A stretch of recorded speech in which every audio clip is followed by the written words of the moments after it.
ఇది సాయిల్ అంటారు దీన్ని.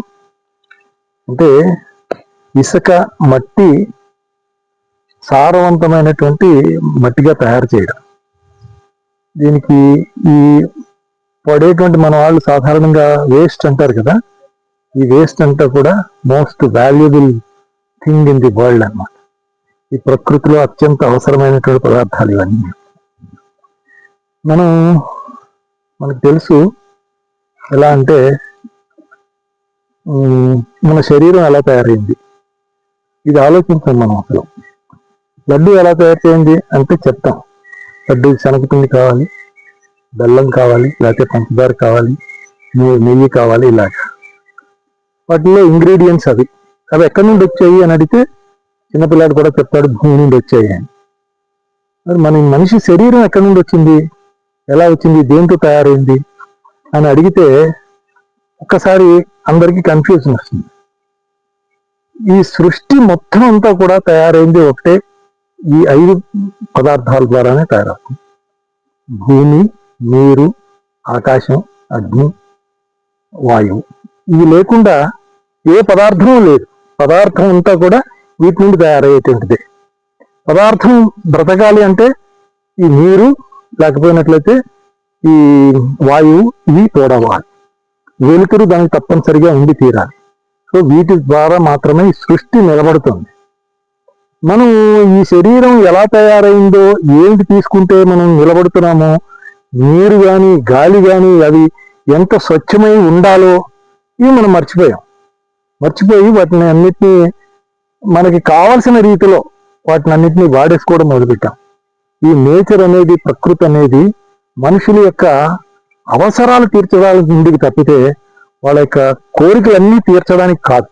ఇది అవసరాలు ఏం అవసరాలు, సకంగా వీటితో పాటు హాయిగా జీవించడం అనేది నేర్చుకున్నట్లయితే మనిషి, తర్వాత చుట్టూ ఉండేటువంటి జంతుజాలం, ఈ పశుపక్షాదులు, లేకపోయినట్లయితే ఈ వృక్షాలు, ఇవన్నీ కూడా ఆనందంగా ప్రకృతితో పాటు జీవించడం అనేది జరుగుతూ ఉంటుంది. దీన్నే సర్వే భవంతు సుఖినః, సర్వే సంతు నిరామయ, సర్వే భద్రాన్ని పశ్యంతు, మా కచ్చిత్ దుఃఖ భాగ్ భవేత్. ఎవరికి ఏ రకమైన దుఃఖాలు కలగకూడదు. అంటే వీటిలో ఉండేటువంటి, సృష్టిలో ఉండేటువంటి చరాచర జీవరాశి అంతా కూడా ఆయురారోగ్యాలతో హాయిగా ఉండాలి అనేది మన యొక్క పూర్వీకులు, మన యొక్క వేదాల యొక్క తత్వం. సో దాన్ని మనం మర్చిపోయాం. అందు గురించి నేను చెప్పి, మీరు అందరూ అడుగుతుంటారు, ఏమండి రిటైర్ అయిపోయిన తర్వాత హాయిగా ఏదైనా ఉద్యోగం చేసుకోవచ్చు, లేకపోతే ఏదైనా కంపెనీలోని వాళ్ళని మీకు మళ్ళీ ఇస్తారు, ఎందుకు ఇదంతా చేస్తున్నారు? ఈ దృష్టితోనే నేను చేయడం జరుగుతుంది. తర్వాత జనాలు, తర్వాత జనరేషన్స్ ఏదైతే ఉన్నాయో అవి సుఖంగా ఉండాలి అంటే ఎవరో ఒకరు నేర్పాల్సిన అవసరం ఉంటుంది. నాలాగే నేను ఒక్కడినే చేస్తున్నానని కాదు, చాలా మంది నాలాగే చేసేవాళ్ళు ఉన్నారు, అలా మంచిగా పనిచేస్తున్నారు. వాళ్ళందరితో కలిసి నేను కూడా పనిచేస్తున్నాను. వాళ్ళకి కూడా నేను కొంత నా నాలెడ్జ్ని ఇస్తాను, వాళ్ళ దగ్గర నుండి కొంత నేను తీసుకుంటాను. ఈ రకంగా అందరం కలిసి ఈ సృష్టిని, ఈ చుట్టూ ఉండేటువంటి వాతావరణాన్ని, ప్రకృతిని కాపాడదాం. కలెక్టర్ గారు ఫార్మర్స్ వచ్చాం. వ్యవసాయం అంటే ఏదో లైన్ గా వరి చేను వేయడం, లేకపోతే ఏదో వేయడం, కూరగాయలు వేయడం కాకుండా అద్భుతంగా ఇన్ని రకాలు ప్రతి సీజన్ కి రైతుకి ఆదాయం వచ్చేలాగా, నేచర్ ని పాడు చేయకుండా నేచర్ తనంతట తానే రిపేర్ చేసుకునేలాగా ఒక సిస్టమ్, నేచర్ ఏదైతే ఇస్తుందో దాంతోనే ఎక్కడ 1 రూపాయి కూడా బయట నుంచి తెచ్చి ఖర్చు పెట్టకుండా అద్భుతంగా ఫార్మింగ్ చేశారు. రైతుకి నష్టం అనేది లేకుండా, అనుకూల పరిస్థితులు అవ్వచ్చు, ప్రతికూల పరిస్థితులు అవ్వచ్చు, దేనైనా నష్టం జరగకుండా అద్భుతంగా ఇన్కమ్ వచ్చేలాగా ఈ ఫామ్ అనేది నాకు తెలిసి దగ్గర ఒక 100 years ఉంటది. ఇంకేం చేయవలసిన లేదు. ఈ 5 అంచెల విధానం అనేది, మల్టిపుల్ లేయరింగ్ అనేది చాలా అద్భుతంగా 100 years వస్తుంది మీరు ఏ ఇన్కమ్ లేకుండా. మీకు మన పిల్లలకి తరం కూడా చూసేలాగా అద్భుతంగా క్రియేట్ చేశారు. ఆయన నిజంగా చేతులెత్తి నమస్కారం చెప్పి అద్భుతం, ఒక అద్భుత ప్రపంచాన్ని చూసాం. ఈ మల్టీ క్రాపింగ్ విధానంలో వ్యవసాయం చేస్తే ఎల్నినోలు, సూపర్ ఎల్నినోలు, క్లైమేట్ చేంజ్ ఇటువంటివి ఉండవు. ఈరోజు మనం ఈ పొలం చూస్తే ఇంత వేడిగా ఉన్నది, ఈ పొలంలో మొత్తం చాలా చల్లగా ఉంది. కారణం ఏంటంటే ఇక్కడ నీరు ఇక్కడే భూమిలోకి ఇంకుతుంది. ఇక్కడ వ్యవసాయం నుంచి వచ్చిన వేస్ట్ ఆకులు కానీ, కొబ్బరి పెంకులు కానీ, కొబ్బరి చిప్ప కానీ అన్నీ కూడా ఇక్కడే భూమిలో మల్చింగ్ అవుతున్నాయి. ఇవన్నీ కూడా తేమని పట్టి పైన ఉంచుతున్నాయి. కాబట్టి ప్రతి ఒక్కరూ ఈ తరహా వ్యవసాయం చేసి లాభాలు పొందాలి.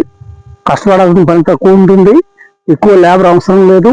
అంతేకాకుండా తరతరాలు దీని నుంచి ఈ పంట తీసుకోవడానికి అనువుగా ఇక్కడ ఉంది. కాబట్టి ఈ విధానాన్ని ప్రతి ఒక్కరూ అవలంబించాలని కోరుతున్నాము.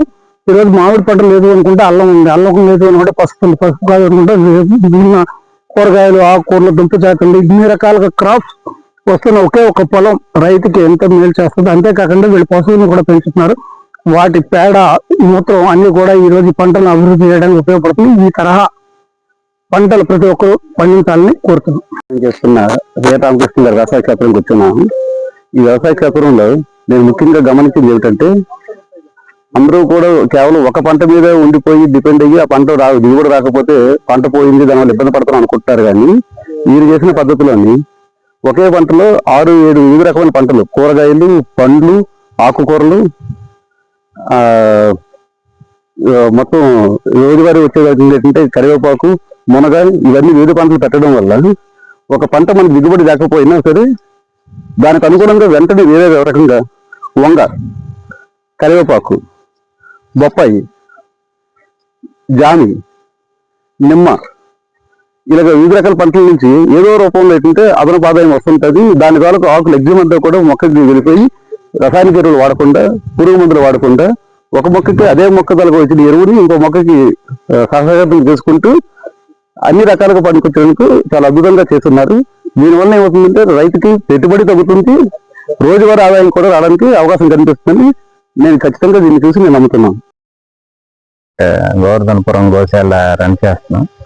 యాక్చువల్ గా సౌభాగ్యం మోడల్ ఒక 40 సెంట్లో పెడదామని బెడ్స్ తయారు చేస్తూ కొంచెం బెటర్ తోటలో ఆర్గనైజ్డ్ గా న్యాచురల్ ఫార్మింగ్ చేసే వాళ్ళ సైట్లు చూస్తే కొంచెం అనుభవం వస్తుందని రత్నం గారిని, అప్పాజీ గారిని అడిగితే ఈ మన రామకృష్ణమూర్తి గారి న్యాచురల్ దీనికి తీసుకొచ్చారు, నన్ను తోటకి తీసుకొచ్చారు. ఇక్కడ చూసి నేనే ఆశ్చర్యపోయాను.